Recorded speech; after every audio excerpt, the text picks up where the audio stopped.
Hey everybody, welcome to Geek Rant. It's Craig here again on the channel with Toby, and today we're going to be talking about episode 6 of the Rings of Power. But before we start, don't forget to subscribe and also click the little bell for alerts.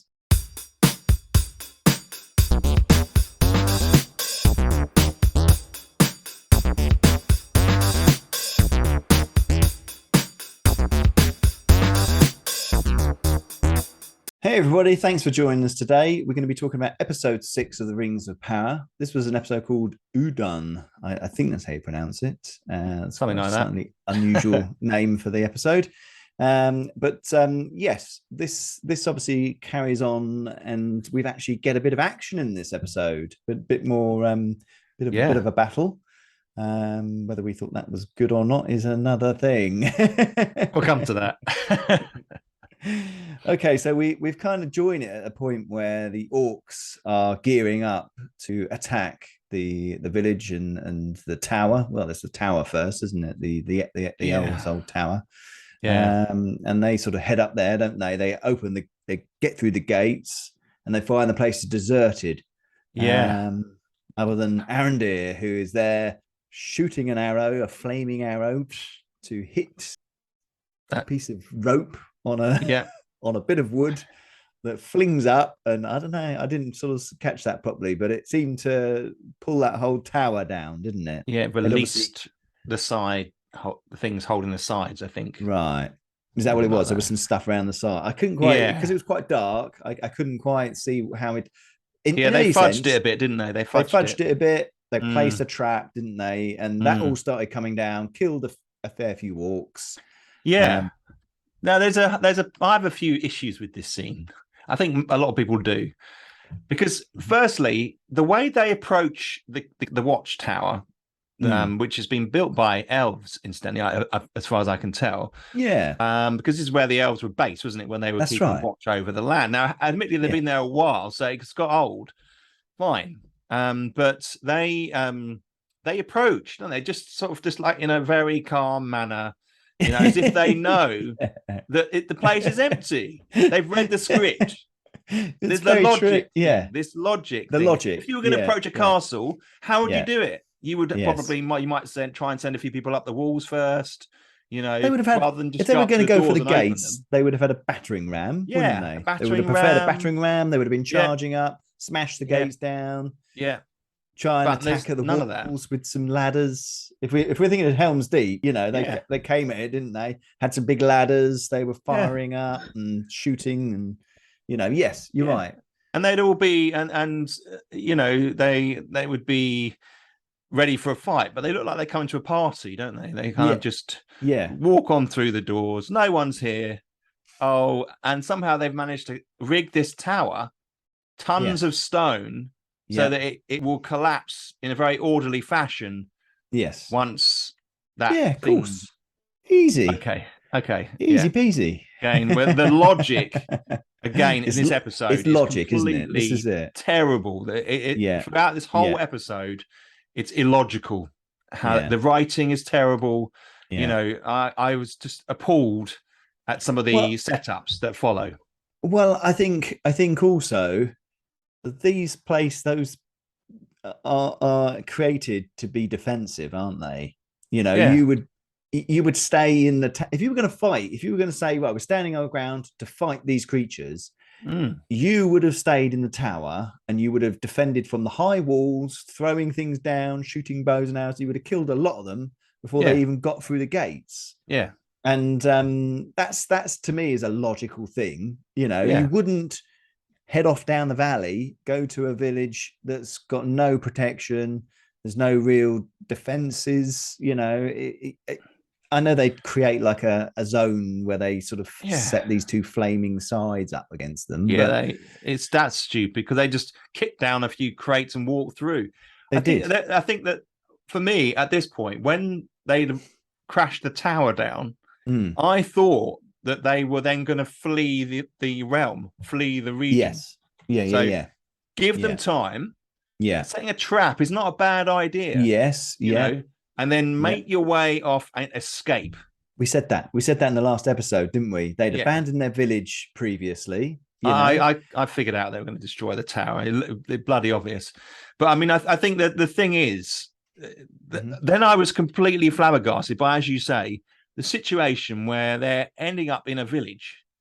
In the village where they've come from before, and I'm like, what the hell's going on? Why are they? As you say, it's not defendable. No, I think it's just the whole logical thing of this is out the window. They are doing things just to get to a certain little step, aren't they, along the way? That helps it bring it back in kind of in line with the Tolkien lore. And I think that's the shame of it. I mean, would they've been led by this woman? Bronwyn seems to be controlling everybody now. She seems to be in charge.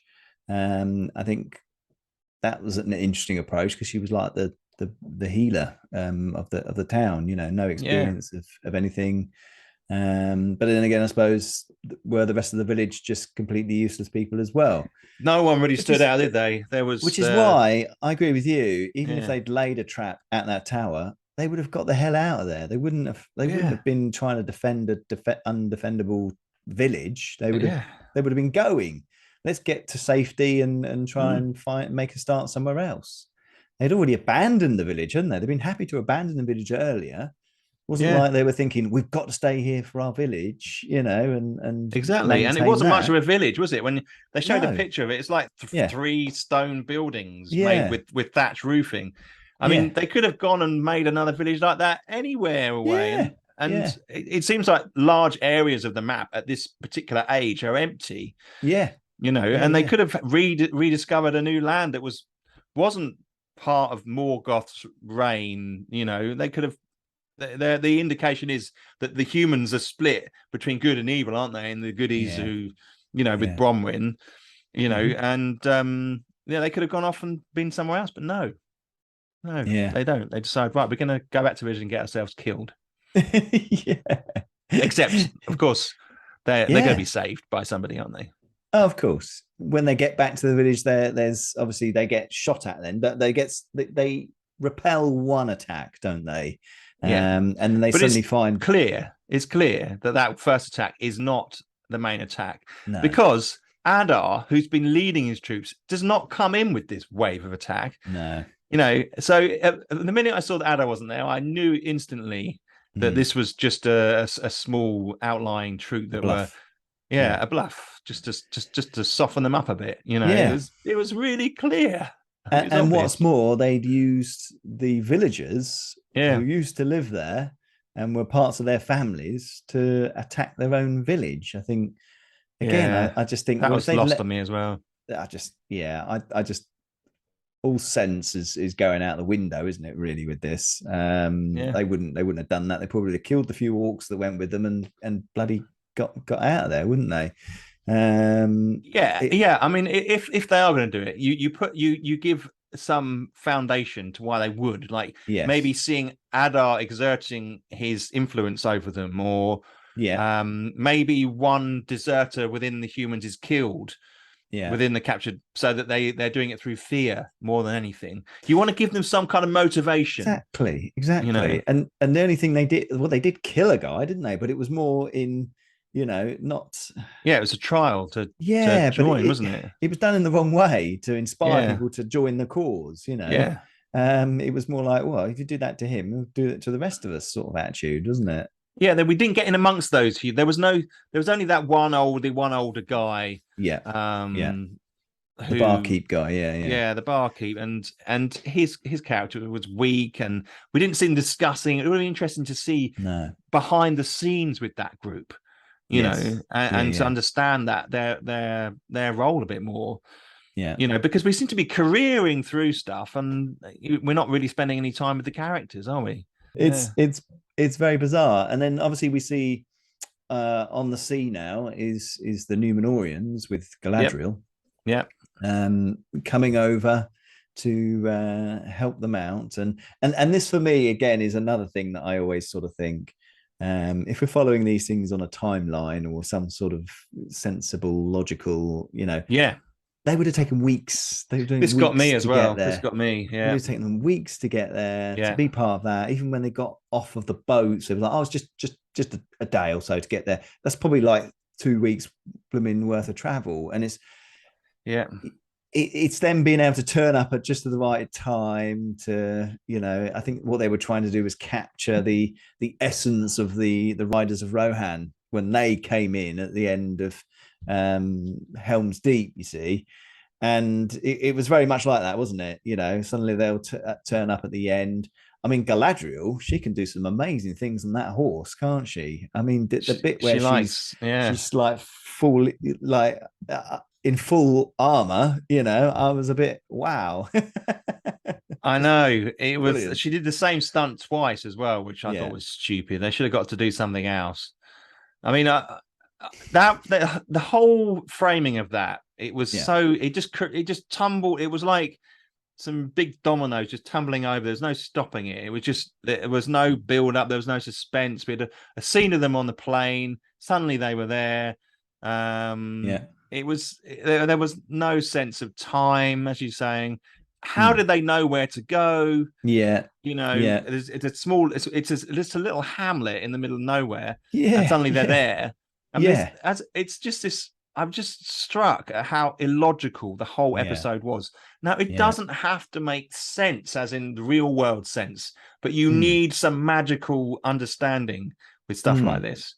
They need to have held off for a night and let them suffer inside the house, or they could have had some kind of plot element that was maybe you were trying to talk to them or something like that. I don't know, but it just careered on. They just attacked and bang, wallop, bang, and no sophistication.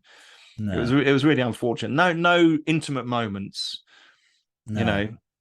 And another weird thing as well is Bronwyn got shot twice with arrows. Clearly gets shot twice, but then only has one wound. And right? Yes. Yeah. Did you see that? I mean, that one was coming right through a. She gets shot once, then shot again. And then they only seem to have the one in the shoulder. Yeah. So that was weird. Yeah. Continuity was all shot as well. Yeah. Which is for something that costs $1 billion, you'd think that they'd have good continuity directors, good PAs, keeping an eye on stuff like that. It's ridiculous. Yeah. No, absolutely. I was thinking the same. I mean, she was a goner, wasn't she, really? I mean, she wouldn't have survived that. When they pulled that out, and that was straight through her, wasn't it? And the amount of blood she'd lost. Well, the amount of blood, I thought there was quite a lot of blood in this episode, unnecessary amounts. That scene where we looked at the arrow hole in her body, it reminded me of Saving Private Ryan when he's got that wound and they're trying to, and when he gets shot, they're trying to heal up the wound in that. That's an 18. I mean, this is meant to be. That was quite graphic, I felt, and I hate all that sort of unnecessary gruesomeness. It didn't need it. Well, it was like what they were trying to do. It was like when he was when Arondir was fighting that big orc. He obviously gets into a fight with this big orc. He's being thrown about. I thought good. Let's have a good fight. Stabs him in the eye, and then all the blood is going in his mouth. It's all going all over his face. It was just pouring out on him, wasn't it? Out of his eye. It was horrible. And the thing that went in his eye like that, they're not going to survive. That's just. And it wasn't just the eye; it must have gone well into his brain. Yeah, it was about that brain. Big, exactly. Can they pulled it out? So that they could use it to try and. But it was like, that's it, you're dead. As soon as something like that happens, you're in a shock, aren't you? And you're dead. So all that bit, but it was again, so she could save him, Bronwyn could save him, and do, so there's a lot of things, isn't there, that let it down really. We then see the Númenóreans turning up and saving them once they've kind of reattacked the village. Then it's found out all the sword, the special sword that's the hilt, the hilt has been taken by Adar. I mean, that bit was so bloody obvious, wasn't it, as well? Because he says to that the barkeep guy, "I've got a special job for you to do." So you knew instantly right, he's given him the hilt to go off and put it in that thing, which was, go and do that. Well, you knew he was going to do something with it. I mean, and then nobody checks it. Nobody checks the little package. I know. And then Arondir gives this hilt. He thinks it's the hilt anyway, to Theo, who has just confessed he's drawn to it as if the dark magic is taking control of him.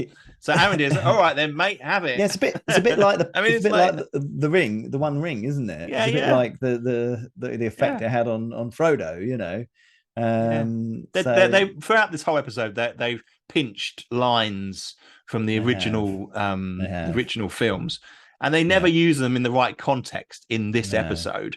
And it's just like a vain attempt to try and emulate Tolkien through doing that, but they completely misplace the meaning of these quotes that they're putting in, and it doesn't hold up. They just haven't got any good writers for this show. It's not poetical enough. At one point, Arondir tries to rile up the crowd, doesn't he, to sort of fight, and you look across and it's just some old peasants and some poor people looking all kind of sad in their grey clothing. And he kind of like, we will win. That's all. And it's just like there's nothing. He doesn't draw upon their ancestral bonds, does he? Or he doesn't say, I've lived here for 1,000 years, and throughout that time I've seen you grow, and now we all grow together, or something. There's nothing like that. It's nothing nothing inspirational, nothing stirring, and.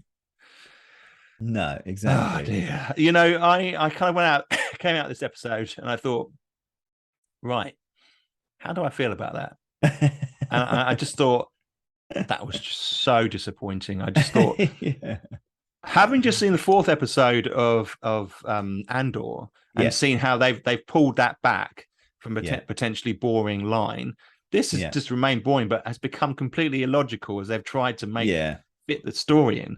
I just thought, it's so disappointing. And now as I'm going over each point, every time, it just feels so depressing. And then the Galadriel bits were still just as bad, weren't they? There's one bit where she stops Halbrand from killing Adar, and it was like, revenge is you shouldn't take revenge. Well, she said something about sea. You can't quench a thirst with seawater. Or something like that. And apparently he said that before, didn't he? Yeah, but it was like, hang on, you've admitted, hypocrite, that you cannot stop yourself from fighting and doing this. That's the problem. And now you're telling him, don't worry about what's happened in the past. You let it go. Don't let it, even though you've been doing this for like 1,000 years. It's like, well, maybe not 1,000 years, but you know what I mean, a couple of hundred years. Yeah, well, but seems that way. As a writer, you have to. That's not just the length of these programs, by the way. No, exactly. And I think you have to ask yourself as a writer, would this character say this? They haven't asked that enough in this show. There's lots of stuff that wouldn't. Like, she loses her rag with Adar when they've got him captured in the barn. Yes, and he says to her, maybe they didn't need to look any further than Galadriel herself for this dark leader. And I'm like, okay. How do we connect this to the Galadriel we saw in the movies? It's about as far removed. She's threatening with dragging orcs out into the sun, to burn them. She'll kill every one of them. She'll kill them all. She's going to keep him alive just so she can bring the last one back to see him die and all that sort of thing. It's like, there's no elvish cunning, is there? There's nothing cunning, but she's just brutal.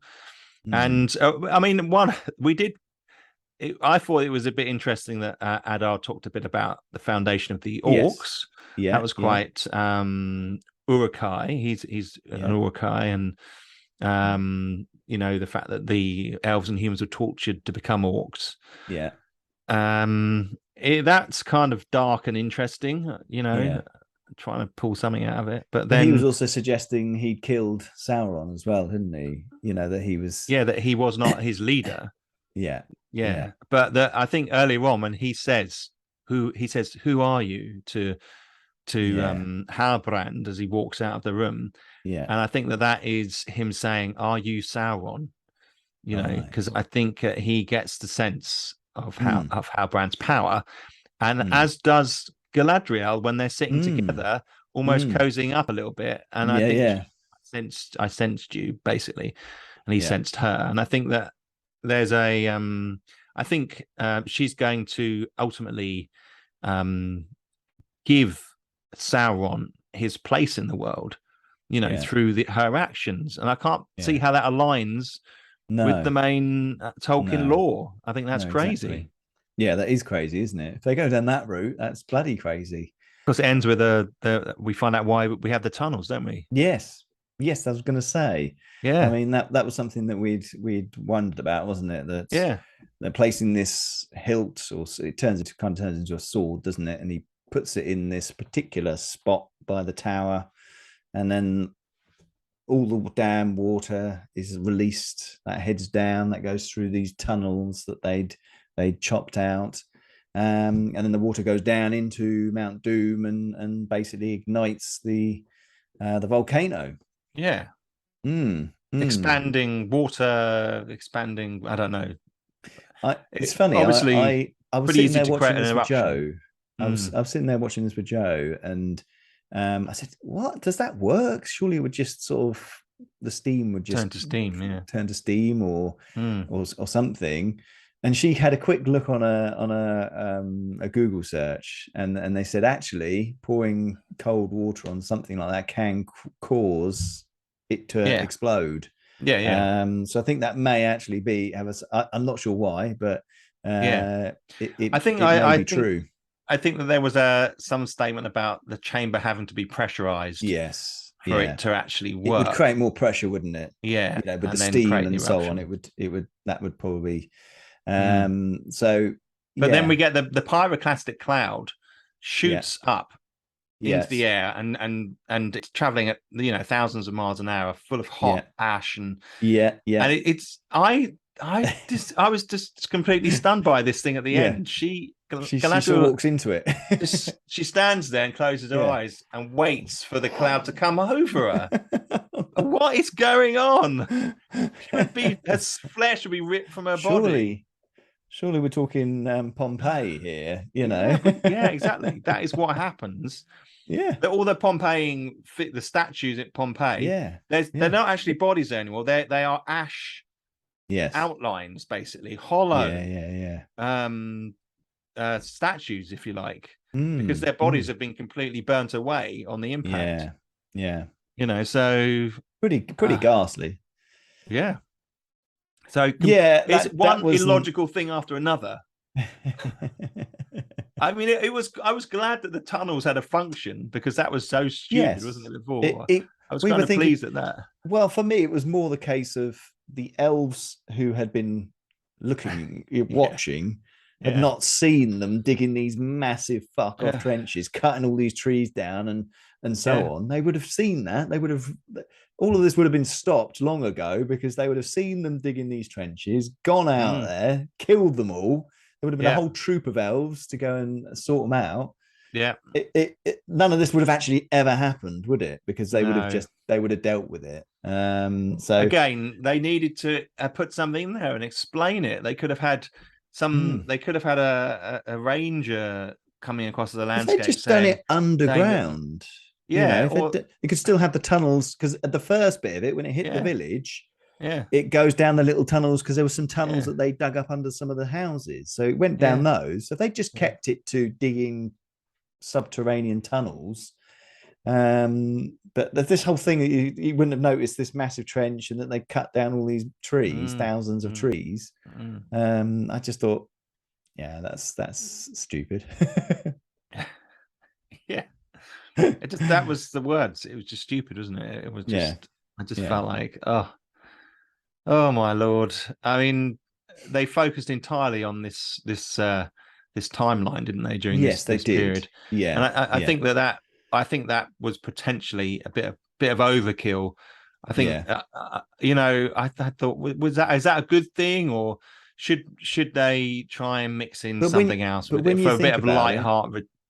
Something. When you think about the other characters that are in the show, the Harfoots, There's not really much going on with them. I'm interested about the stranger. I like the stranger element. I want to know what that is.